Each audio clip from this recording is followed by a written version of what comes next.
Ok, donc on est sur le stand d'AEG. Je suis avec Mathieu qui va nous présenter les nouveautés à venir.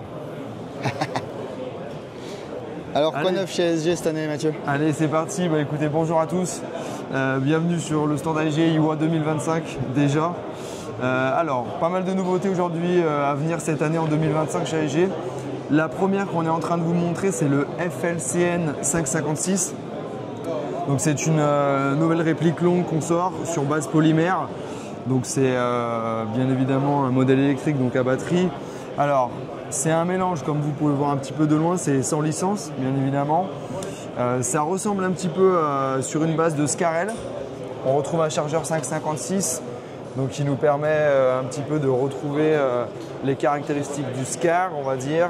J'ai eu plusieurs remarques dessus, donc c'est ce qu'on a un petit peu vu. Donc là, le modèle qu'on a, c'est un modèle qu'on a un petit peu customisé. On a mis une micro T1, une poignée. Qu'est-ce qu'il faut savoir au niveau de l'interne? On est sur une gearbox V2, bien évidemment, tout ce qu'il y a de plus standard. On a un ressort de changement rapide à l'arrière au niveau de la crosse. Donc c'est un vrai changement de ressort. Donc ça, c'est aussi plutôt cool. Yes. On est sur une connectique TEDIN. Ok. Au niveau de l'électronique, on est sur une base ETU, donc détente électronique, programmable, semi, burst, etc., pré-cooking. Donc ça, c'est aussi plutôt sympa. Rien de bien supplémentaire au niveau option, on n'a pas d'arrêteur à tir, c'est du chargeur M4 Stanag, tout ce qu'il y a de plus simple, donc 100% compatible. Ok. C'est une réplique qui pour nous est un bon milieu de gamme. Bon rapport qualité-prix, au niveau sortie, ça va sortir environ aux alentours de 300 € pour une réplique en polymère. Bon, bien évidemment, la crosse est ajustable sur l'arrière, hein, on l'a pas précisé, mais on peut régler bien évidemment donc la hauteur de crosse, la hauteur de joue. Je vais me mettre de l'autre côté, ce sera plus facile. Donc là, c'est réglable en hauteur. Ouais, on a déjà vu ce genre de crosse. Voilà, effectivement. réglable aussi en longueur, donc c'est tout ce qu'il y a de plus simple et efficace. On a des petits rubbers au niveau de la poignée grip qui sont en caoutchouc, qui sont vraiment très sympas au niveau de la prise en main. C'est plutôt bien fait. C'est 100% ambidex, je suis en train d'y penser parce qu'on est en train de faire un petit focus sur le sélecteur. Ça aussi, c'est plutôt sympa pour nos amis gauchers. Il faut y penser. Le levier d'armement lui aussi, donc il est 100% ambidextre, hein, donc on peut le changer de l'autre côté. Okay. La fenêtre, elle est donc bloquable avec le chargeur, qui est réglable. Et on l'a avec, j'ai perdu le nom, ça va me revenir, le bouton d'éjection. Ouais. Au niveau du hop-up, c'est du rotary. Ça aussi, c'est plutôt sympa. Okay. On trouve maintenant ces nouveaux systèmes de hop-up, hein, plus modernes de ce qu'on a pu voir il y a quelques années. Donc, c'est la première nouveauté. Ok. Donc, ça, c'est du double eagle, quoi?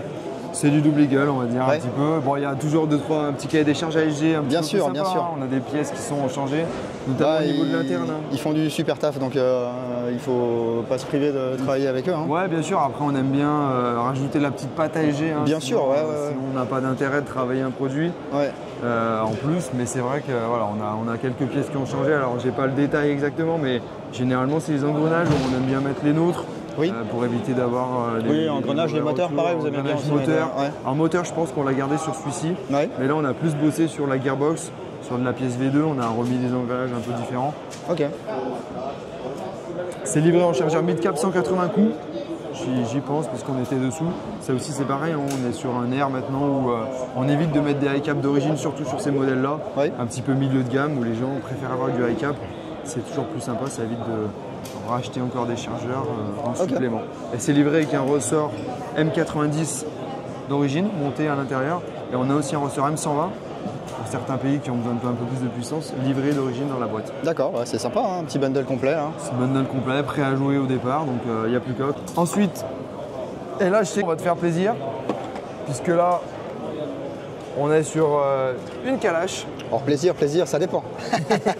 On va essayer, mais je sais que tu es souvent en train de me dire bon, des M4 c'est bien, mais il faut sortir autre chose les gars. Donc là on est parti sur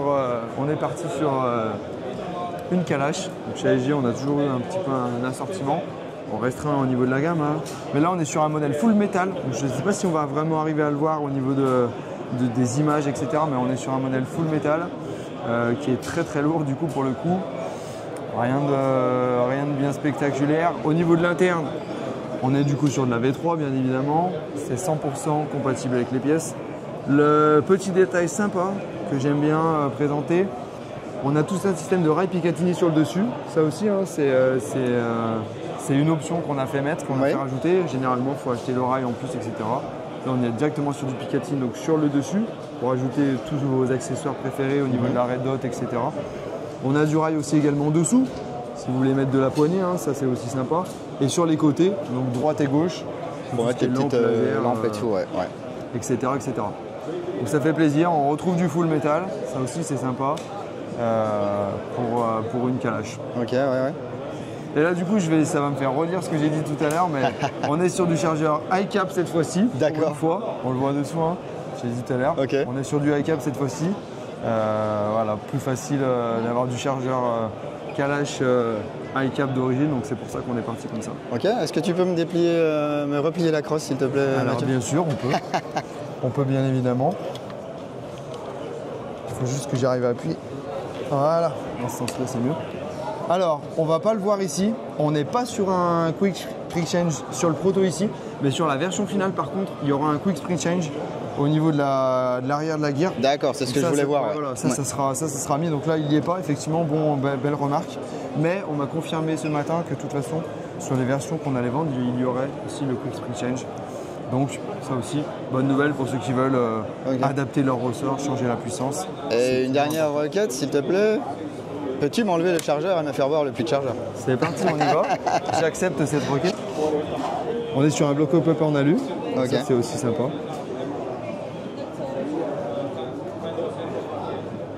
C'est plutôt bien fait, c'est plutôt propre. C'est du full métal, c'est costaud.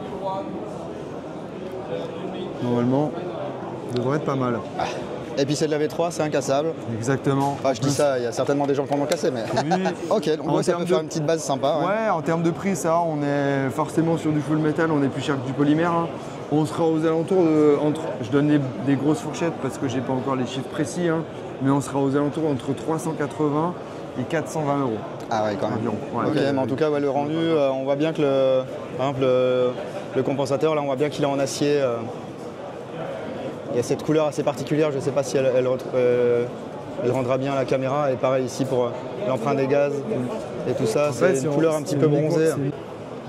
Alors, on part sur du lourd là. Allez, c'est reparti. Dan Wesson 715, donc ici c'est le modèle 6 pouces. Alors, on va y venir juste maintenant. Tac, vous pouvez voir le détail qui change par rapport à d'habitude. La queue de détente. Donc là, on est sur l'édition Dan Wesson 715 Clarence Slide. Donc là, c'est un modèle qui a été complètement personnalisé avec de la pièce Clarence Slide, donc notamment au niveau du bloc détente qui a complètement changé. On est sur de la pièce un petit peu plus haut de gamme que le modèle d'origine, on peut le dire. Axé quand même destiné tireur sportif. Donc, si vous voulez quelque chose de vraiment bien fini, on est sur de la pièce CNC bien évidemment. Ça reste toujours du double action. Et en fait, voilà, le point d'arrêt, le point de détente sont vraiment plus précis par rapport à la queue de détente origine. Tout le mécanisme en interne a été revu un petit peu pour avoir vraiment un point de départ très très sensible par rapport au Dan Wesson d'origine. Donc là, c'est une édition limitée qu'on sort. On aura certainement, j'ai envie de dire, au moins 200 exemplaires au départ, ça c'est sûr. Donc c'est plutôt sympa. On est sur une petite upgrade, j'ai envie de dire, de Dan Wesson. C'est sympa, on essaie de travailler un petit peu la gamme, la moderniser un petit peu toujours plus. Donc c'est sympa. Ça fait de la pièce, toujours compatible avec les mêmes. Toujours compatible au niveau des douilles, ça change rien au niveau interne. Donc on peut avoir les basses puissances et les hautes puissances. Bien sûr, toujours pareil. Je ne sais pas si on va arriver à voir. On voit à l'intérieur que le système il a été complètement changé. Au niveau de la percussion, c'est beaucoup plus fluide la pièce. C'est du CNC, donc c'est beaucoup plus aussi résistant. Forcément, et le point de départ. Ouais, donc il n'y a plus de pièces moulées là sur cet interne. Exactement. Exactement. Donc, pas une grosse modification pour ce 715, mais une petite mise à jour, une petite touche de frais, comme on dit. Ouais, il a 10 ans, le pépère. Il faut toujours un petit peu renouveler. Et voilà, ça lui fait du bien, je trouve. Et que vois-je? Que vois-je? Un parpaing. Mon Dieu, un parpaing, une brique. Ouais, il est lourd. Il est très très lourd, Il fait un fichier poids balance, on est sur quasiment 1,5 kg à vide, donc sans CO2. Donc autant vous dire qu'on ne peut pas se rendre compte sans l'avoir pesé, bien évidemment, et l'avoir porté. Mais on est sur un modèle, c'est vraiment typé tir sportif. Le CZ TS2, donc TS2 ça veut dire quoi? C'est Tactical Sport 2. Donc c'est une version encore plus poussée du Shadow 2 que vous connaissiez déjà. Il y avait le Shadow 2, la version classique. On a sorti le Shadow 2 orange. Et là, on sort le modèle donc, TS2, donc Tactical Sport 2. C'est une base de Shadow 2 destinée encore plus à la pratique du tir sportif. Plus lourd, plus long. Il est rallongé, ouais, c'est ce que j'allais dire. Ouais, il est rallongé. Hein. Au niveau de la culasse à l'avant, on est rallongé. Alors, pas de grand chose, on a quelques centimètres, 2 ou 3 par rapport au Shadow 2, hein, mais on est rallongé. Les fibres optiques restent les mêmes, par contre, que celles du Shadow 2. Les points de différenciation, effectivement, on l'a vu peut-être de l'autre côté, il y avait la sécurité qui est un petit peu plus prononcée. Alors, bon, à ce niveau-là, on a en fait un seul côté où on a la sécurité qui est beaucoup plus prononcée par rapport à gauche. C'était en fait c'était aussi pour le repose-pouce. En fait, quand on a la prise en main, on tombe directement dessus avec le pouce, donc ce qui nous permet vraiment très rapidement de pouvoir bouger la sécurité par rapport à l'autre côté où c'était un petit peu plus dur. Ouais. Donc ça, c'est le point de différenciation. Ça fait aussi un point d'appui supplémentaire. Au niveau du magwell en dessous, on voit qu'on a un magwell qui est beaucoup plus arrondi, beaucoup plus gros, destiné à un rechargement beaucoup plus rapide. Ça, c'est vraiment destiné à la pratique du tir. Donc, au niveau des spécificités par rapport au Shadow 2, j'aime bien comparer parce que les modèles sont quand même similairement les mêmes, même si c'est un gros upgrade. En termes de pièces de compatibilité, on est 100% compatible avec les chargeurs Shadow 2, donc gaz ou CO2, livré en CO2 d'origine, toujours bien évidemment, toujours sous les 1 joule, donc ça c'est aussi sympa, ça permet malgré tout de pouvoir jouer en partie avec pour les fanatiques de Shadow 2. Au niveau spécificité, vous pouvez voir qu'on a une queue de détente qui est droite par rapport au Shadow 2 classique, donc encore une fois, encore un petit peu plus destiné au tir sportif. Et Ding, la grosse particularité par rapport à Shadow 2, c'est qu'il est en simple action. Ah. Et ça, c'est sympa. Donc, si vous voulez à l'armée, uniquement simple action. Si vous voulez en armée, retirez le marteau et vous tirez. Bien évidemment, quand il y a la culasse qui le fait ramener en arrière, on est en automatique, ouais. Mais on est en simple action dès le départ. Donc ça aussi, c'est une petite feature sympa, je trouve. Sur un pistolet comme ça, on l'a déjà vu sur du revolver, mais sur du PA, c'est vraiment sympa d'avoir ce système de simple action. Au niveau interne, on a des pièces renforcées par rapport au Shadow 2. Donc au niveau du mécanisme de la queue de détente, voilà, on a revu un petit peu le système. On peut régler aussi le point de départ. Il y a une petite vis, tu sais, à l'intérieur au niveau de la queue. D'accord, ah oui, je la vois, je crois. On voit de l'autre côté, hein, c'est assez fin. Mais on peut régler la queue de détente, donc pour arriver à trouver son point de départ parfait, on peut arriver à régler ça. Aussi, c'est sympa. On a par contre un plus petit bouton de chargeur. Par rapport au Shadow 2 orange, on avait un pad un petit peu plus gros, un petit peu plus arrondi. Là, on est sur quelque chose d'un peu plus fin. Donc le mécanisme en interne a été revu. Au niveau de la hauteur barrel, on a un hauteur barrel fixe, comme le Shadow 2 orange, donc pour encore gagner un petit peu en précision. Donc voilà, dans les grandes lignes, ce TS2 qui va sortir très prochainement. On a reçu le premier arrivage la semaine dernière, donc c'est bientôt dispo en boutique. Parfait. Alors, un petit Hi-Capa, dis donc. Allez, un nouveau Hi-Capa Trinity. On est sur un modèle qui nous vient tout droit de chez Modify. Donc Modify Trinity, ok. Donc c'est du culasse métal, ok, livré en gaz d'origine par contre cette fois-ci, donc ça change un petit peu des CO2. On a des fanatiques de gaz, hein. On sait qu'on a certains qui préfèrent. Donc, moi je préfère, hein, largement. On essaye de varier, voilà, il en faut pour tous les goûts maintenant avec les différentes bouteilles puissance de gaz, on arrive toujours à trouver un petit peu la bouteille qu'il nous faut pour tout temps, donc c'est plutôt sympa. Donc on est sur un modèle look moderne, hein, on le voit un petit peu avec un outer barrel, on va le voir de ce côté-là qui est très brillant, très doré. Des fibres optiques verts, ça aussi ça ramène un petit côté sympa.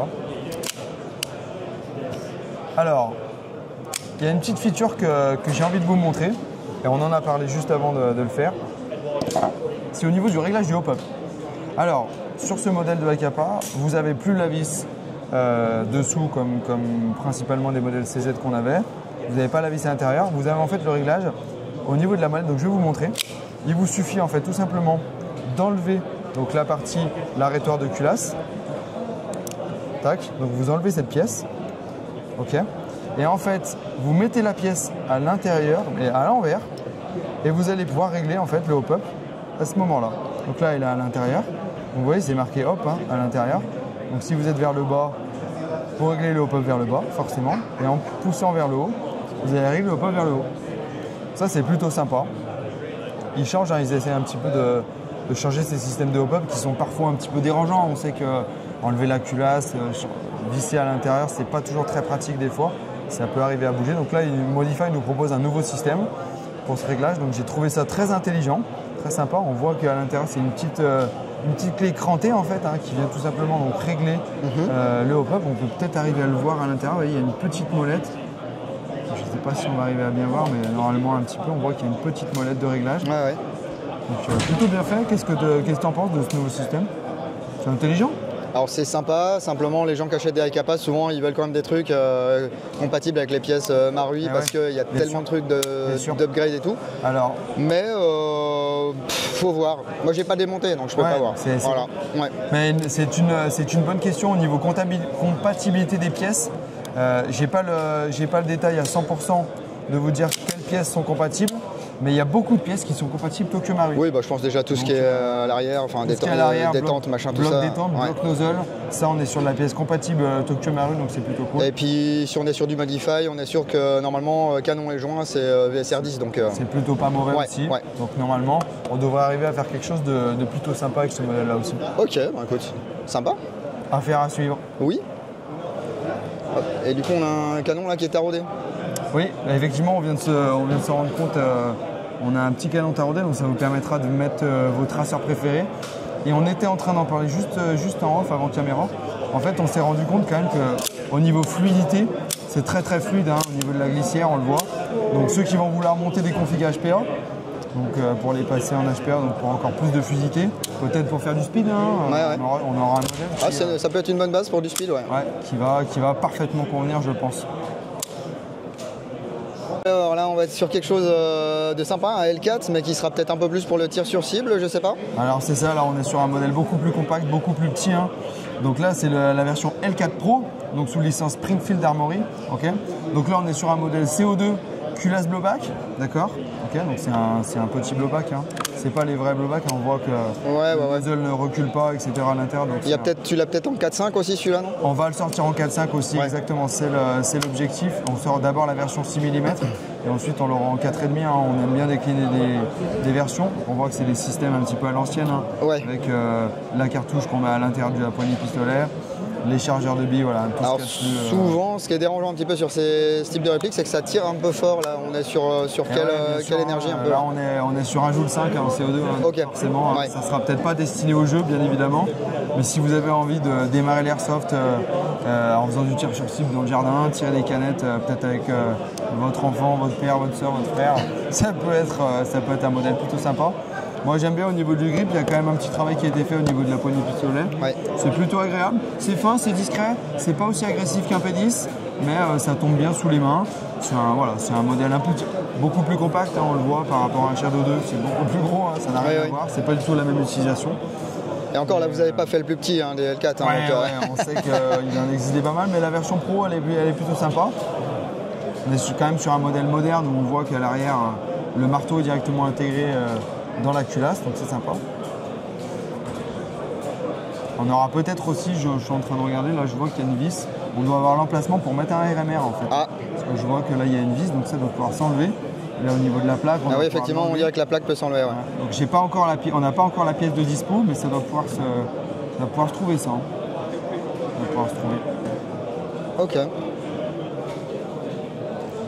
Bah, écoute, merci pour la présentation de ces nouveautés 2025. De rien, avec plaisir les gars, à bientôt.